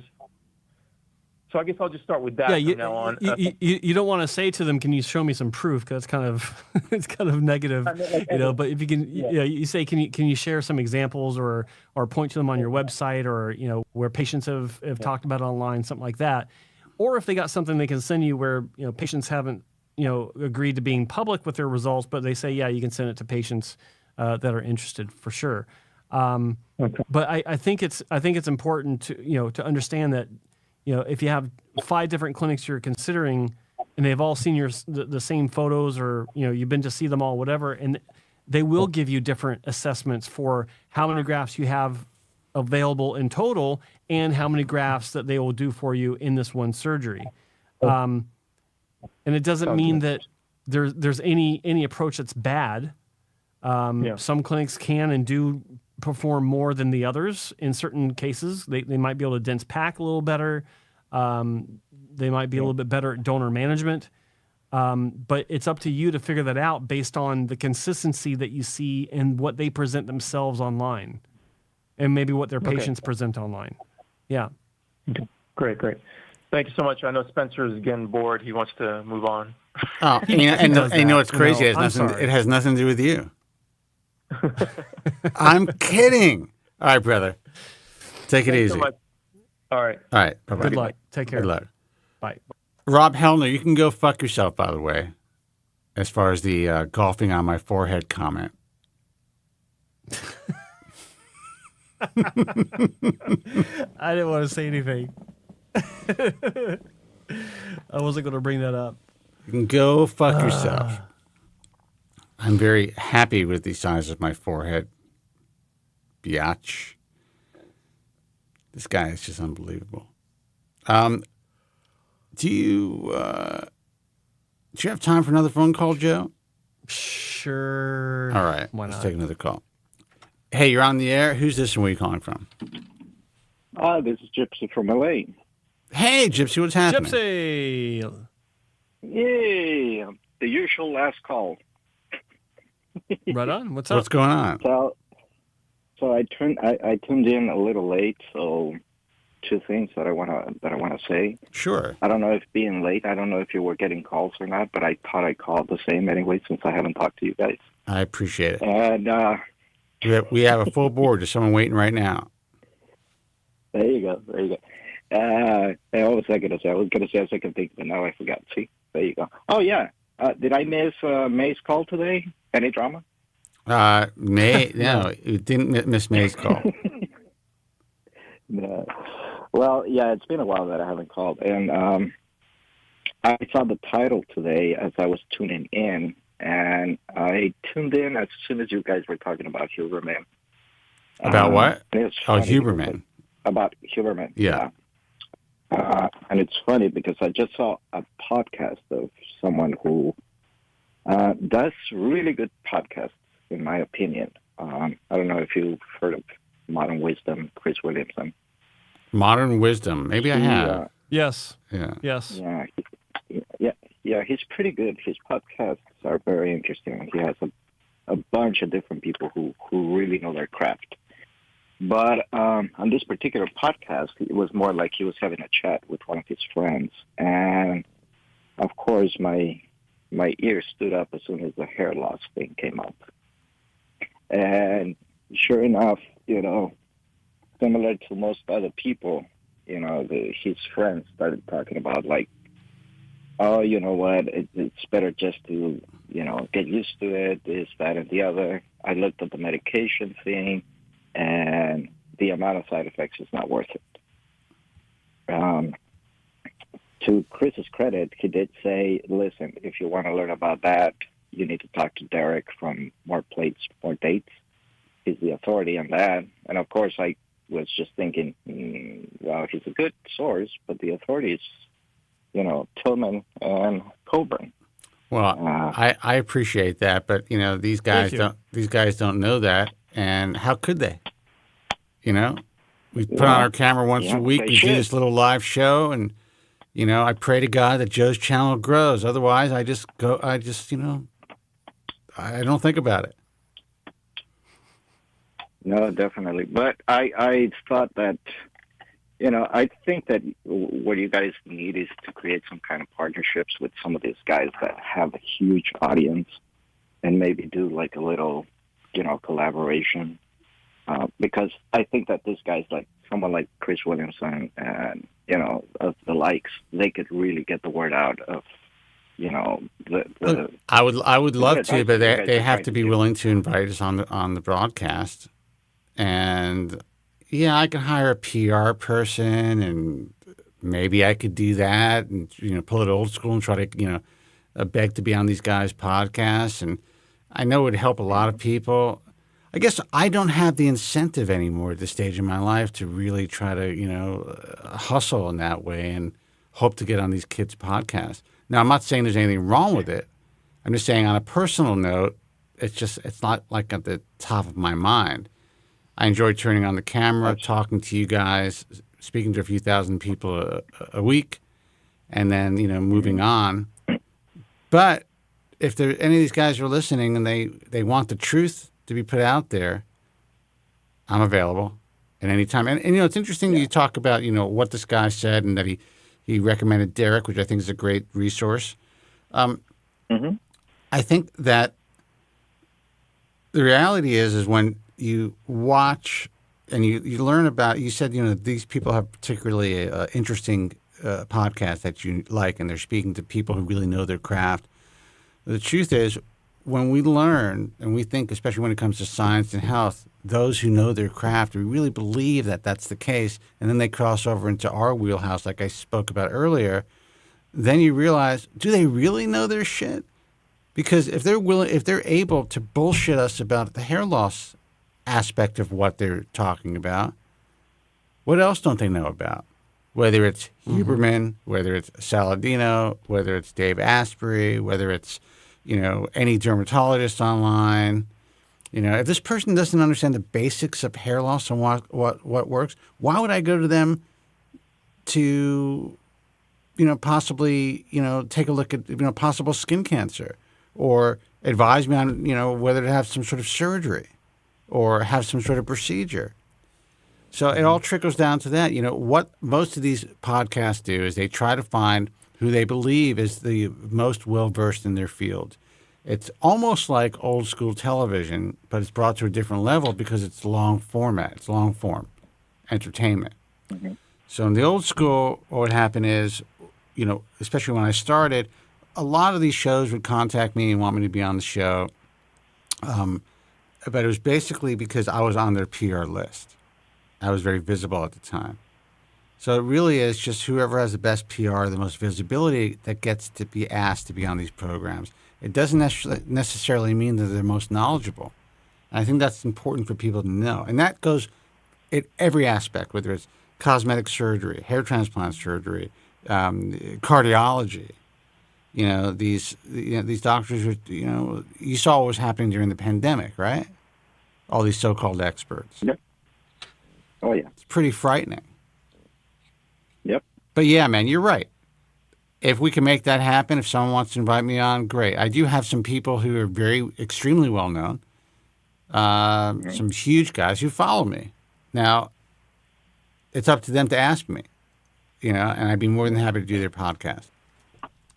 Yeah. Well, the reason I'm saying this, and I do agree with you in everything you said, but in the sense I think we have maybe I didn't explain myself completely.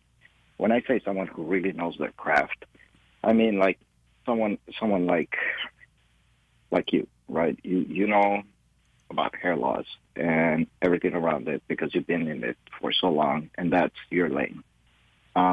What this kid does in his podcast, when he's talking about a particular issue, let's say, the problem with dating, he gets hosts who are either doing studies or have written a book.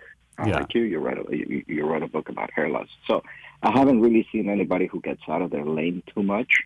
That's good. So that's number one, right? Number two is with the amount of, and you guys talk about it every week most of the time, the amount of misinformation and the amount of, followers and credibility that a lot of these people have, it's already an uphill battle. So if they have this channel and forum where you could potentially put some of the opposite side to combat this misinformation and this influencer type of mentality, I think that in itself it's pretty good. But of course, like they need to invite you, or like the proper things need to happen. But that's my take on it. As far as I mean, like, I could definitely hire. I look, could definitely hire. They're using those tools. Why can potentially this community use those tools too, instead of being a little bit more segregated? When I started on learning about the hair loss in my journey, I looked at as many videos and read the blogs and the forums as I possibly could. And it wasn't until I went down the rabbit hole that I eventually started seeing your names come up, especially Joe's, as like, well, you need to, I wonder what Joe would say, or you need to see this, you need to see that. And it took me still a little bit of time to come into grips that, oh, this is the actual information. Then I started looking for better sources. I stopped seeing some of the other guys that I was seeing, here and there, like, and nothing against them, like Matt Dominance or some of those other kids. I kind of stopped seeing them. My only sources now is basically you guys and Hair Cafe and the chemist. I forget what he goes by in YouTube. Like hair chemist. More. Well, here's the good news. Here's the good news, and we're trying to solve that, and that's why we started the Trusted Content Creator Program. There's going to be a website up very soon, where people are, and a lot of people find, at the very least, they find the American Hair Loss Association. So with the new site and with all the new information that's going to be put up there, I decided to invest in that for the nonprofit and really put out information on the content creators that are online and who are going to be trusted content creators. So I think at the very least, people are going to have access and they're going to know about even some of the smaller content creators like Killian, who really deserves to, I think, get a big push and really needs some sort of a verification as opposed to just like, oh, I saw this person on a podcast. Look, all I can say is there may be a time when I get so frustrated that I hire a PR person to get me on these podcasts and to get the information out there. But that also creates more work for me. So like, what do I have to balance my life? You know what I mean? I like the idea of it, and it should happen. I think we can help a lot of people. So I guess I'm morally obligated for myself. Well, not more. I mean, we do a lot for people, but I guess I do have a sense of obligation to make that happen. So now that you're speaking to me about this and making these suggestions, and I know that's kind of the right thing to do, maybe I'll do it. Yeah. Well, just to give you an example, he had one of the founders of Greenpeace talking about climate change. Right. Right. So why not have the founder of the American Hair Loss Association talking about hair loss? 100%. Because I think that's if anything, everything else aside, your book and everything else aside, I think that's such a big accomplishment. That's such a big, for lack of a better word, it's such a big title. Everybody knows who the American Hair Loss Association is, even if they don't know, Kobren. That's the truth, and I appreciate that, brother. Yeah. But Joe does look like he's about to pass the fuck out, by the way. So, What? Just what? really quickly, so I don't keep it too long because I know Joe is hungry. Yes. Yeah, questioning everything, right? You do have to question everything. I mean, I am on my, I would say I just passed my third month with the brand name, Proscar. I think I went through like either a winter shed or the change of medication. I also just found a source that has Tiva oral minoxidil, so I'm changing from the generic because it's only generic from the generic CVS to Tiva. I just put my order today. Okay. But I am seeing a slight comeback of the temple points. All which right. it's Good. getting me a little excited. Not so much on the crown. The crown is still very slow, but I did know that's how I measure. I kind of measure how the results are going indirectly. Right now with the temple points, but I also notice my eyebrows get a little bit more thicker and darker. The beard as well. We like hearing that, brother. Yeah, so Good for you, man. Good job. It's making me push the procedure more and more until I can definitely determine whether it's time for it or not. I also stopped obsessing a little bit about checking every day or even taking pictures every month. I'm not doing that every 3 months just to see if there's a more drastic change. Well, that's healthy. That's good to hear. But talking to one of my buddies, one of my best friends, I kind of get a little worried like you guys. He's talking about he just met this guy who went to Greece and had this beautiful $2,500 procedure, and he's thinking about going there. And I am trying to persuade him as much as possible to get him the medication for it. I'm like, look, even if you get the procedure, you need to do this. And mind you, this guy still has what most people would consider a full head of hair. Yeah. And the clinic had no problem working on him. Well, my buddy hasn't had the procedure, but he's thinking about it. The reason is because he's losing a tiny bit on his crown, right? I can tell because now you guys train me how to look for this thing. Because you're a hair geek, and this is of course. Well, you tell him that if he actually transplants that tiny bit in his crown, what's going to happen is, if medication doesn't work for him, he's going to end up with a target on the top of his head. Yeah. And that's one thing that I told him. I said, look, you're thinking that you're going to go over there for $2,500 and then they're going to cover that thing. And then you may not have enough, space in between some of the surrounding hair. So you might end up worse. You still need to get on the medication. You don't know if it's going to progress or is it going to accelerate. And I asked him, I was like, how was your dad's side and your mom's side? Everybody was a Norwood 7, basically. And I'm like, yeah, there's a strong possibility that might happen to you. Now, to be fair, this guy he does have some pretty good genetics because his hairline is what all of us want out of a procedure, and this is his natural hairline. Yeah, are you looking at Joe while you're talking to us? Sorry? Huh? Are you looking at Joe while you're talking to us? I'm just curious because if you could see his face right now.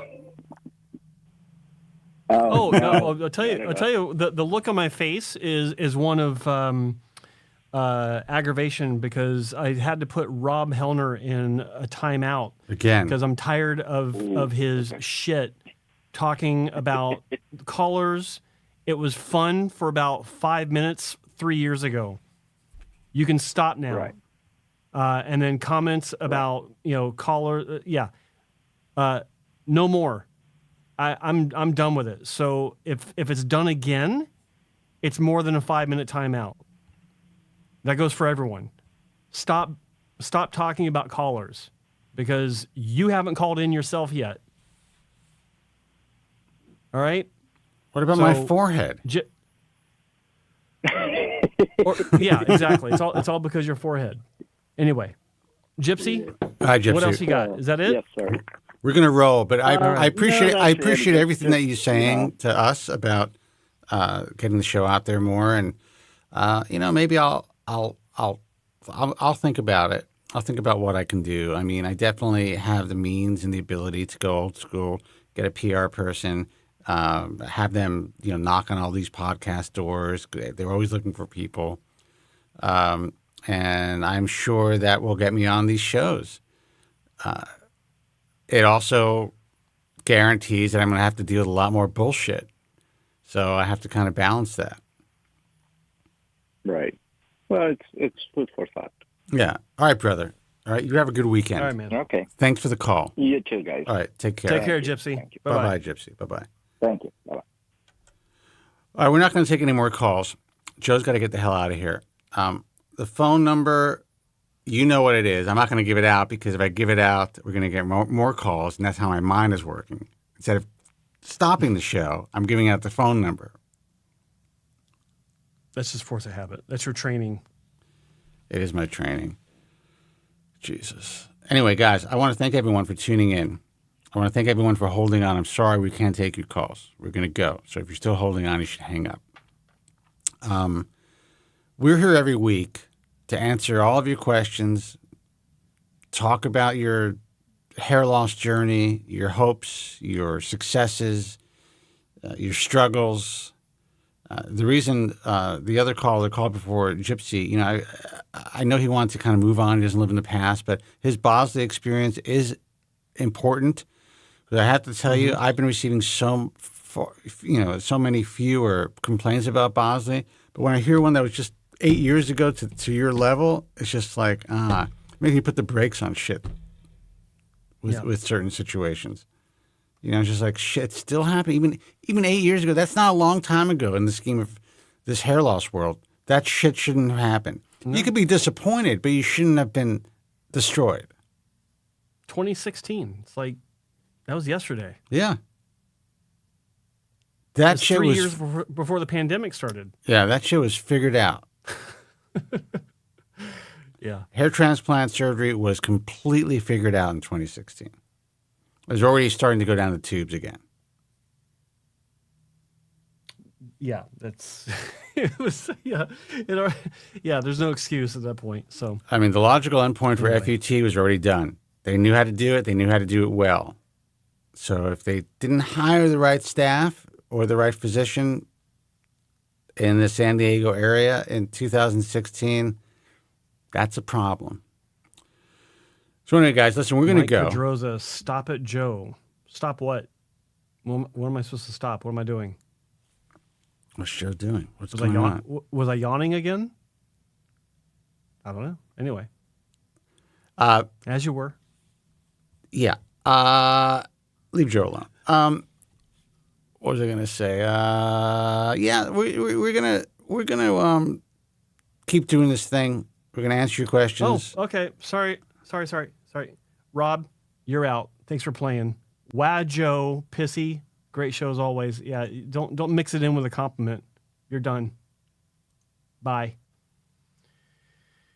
What we need to do is, when I'm doing this show, I need to call Uber Eats for Joe. Get him whatever. You like sushi, I think, right? Get your little snack on the program, or a cheeseburger. We're good. Listen, follow me on Instagram, guys. It's @SpencerKobren. Take the time to follow me. I know most of you guys aren't. I'm telling you. I've been doing Instagram for how many years now? 2.5 years or whatever it is? Something like that. I only have 19,000 followers. Now, I know in the scheme of things, that's like a nice stadium, decent-sized stadium full of people. But we could really help a lot of people. If you take the time to follow, share the content, tell other people to follow me, you're changing lives. Mm-hmm. I promise you will never see me bouncing around with a laser cap on my head, and you will never see me selling anything on my channel. No one's going to be, partners with me. I'm not going to be, what's the word? An ambassador for some bullshit. Never say never. No. I'm just saying. I don't need to ambassador. I can just take the check. I don't need to be the ambassador. But what I'm saying is you're not going to see that shit. You're not going to see the typical shit that these influencers do. They build themselves these huge followings and they sell whatever they sell. That's it. The only reason they're doing it is to be able to post for cash. Now, that's not a bad thing in a lot of areas of life. But in hair, it's bad. Bad news, brothers. And health in general. And health in general, of course. In general, yeah.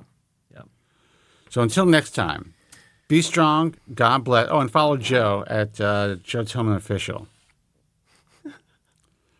So until next time, be strong. God bless, and thank you so much for listening. I'm pretty sure I can play this. Thank you very much. I'm sorry for any inconvenience you may have been put to prior to the program. And I'm glad you enjoyed it. And if you could now leave by the exits at the rear, that'd be splendid. Thank you.